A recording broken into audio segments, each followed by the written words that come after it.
આજે આપણે સરસ મજાનું એક નવી જ રીતે વસાણ બનાવીશું. તમે જોઈ શકો છો કે સરસ ખાવામાં એકદમ હેલ્ધી અને વિટામિન પ્રોટીનથી ભરપૂર છે. જોવાથી જ લાગે કે હવે બનાવીએ ચલો.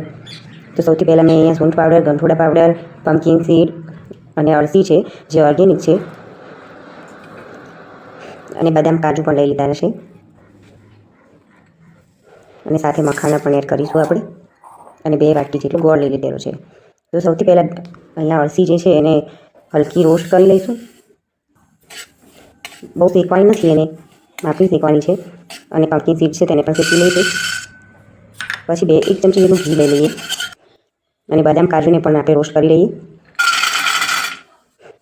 સાથે મખાના પણ એડ કરી લઈએ. પછી આપણે અળસી જે છે એનો પાવડર બનાવી દેવાનો છે. બધાનો પાવડર બનાવી લીધો છે.